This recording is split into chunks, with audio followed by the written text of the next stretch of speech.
Well, we want to give you a live look at Jerusalem right now, where protests are underway again. They are trying to put the pressure on Israel's Prime Minister Benjamin Netanyahu over his proposed judicial reforms. That plan would give parliament more power over the courts. The country's largest trade union has called for a general strike, and departures from Tel Aviv's main airport have been suspended. This follows mass protests overnight in response to the dismissal of Israel's defense minister, who had called for a pause on the judicial overhaul. So Anna Foster is joining us now. She's with our partners at the BBC. She's been following this story from Jerusalem and is going to give us the latest. So Anna, when I was sort of getting caught up on this story earlier today, there had been reports that Benjamin Netanyahu was going to address the Knesset. So my question to you is, has that happened, and what's been the response so far?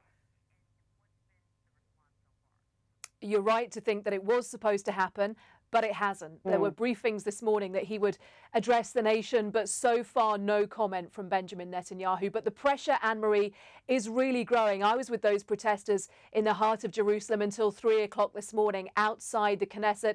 They were a loud and angry crowd. They said that they would continue their demonstration until this controversial legislation was halted. But this morning, hour by hour, that general strike is really starting to take effect. You mentioned flights departing Ben Gurion Airport, which have been stopped. We're now hearing that shops are closing, banks are closing, universities are on strike, the borders are closing. If this pressure continues on Benjamin Netanyahu, he will have to make some kind of statement to this nation and tell him what he plans to do next. So there have been protests going on for weeks now over this judicial reform, but things really exploded when Benjamin Netanyahu fired his defense minister. Can you talk about why he did that and why the response was so intense? That's right. So this is Yoav Gallant. He's a former serving soldier himself, and he has been hearing for weeks now concerns from the Israeli Defense Forces, particularly from reservists who had said in quite large numbers that they would refuse to be called up if this legislation were to go ahead. Now, again, I was with protesting reservists on Thursday evening, and they told me they felt that Yoav Gallant hadn't been strident enough, hadn't put their concerns forward with enough power and force. And then finally, he did that on Saturday night. He went on TV here in Israel. He made a televised statement calling on his own government, Benjamin Netanyahu, his own Likud party colleague, to pause this legislation for more dialogue to take place. And then 24 hours later, Mr. Netanyahu sacked him, and that led to more of these demonstrations that we've seen. They've been organized so far across the last 11 or 12 weeks, but last night they were spontaneous as people poured onto the streets here in Jerusalem and in Tel Aviv to make their strength of feeling felt.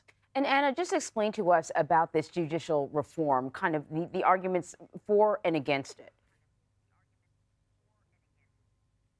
Well, Benjamin Netanyahu and his right-wing nationalist coalition government members say that this will stop the courts and the judiciary overreaching themselves, making decisions that they don't feel they are qualified to make. But a very large number of people in this country see it as an erosion of democracy. When you look at the pillars of any democratic society, you have the parliament, you have the government, and you have the judiciary. And they see Benjamin Netanyahu and his coalition partners' efforts at trying to neuter the judiciary as a move away from democracy in this nation. And that is why they have been protesting so long and so hard to try and stop that from happening.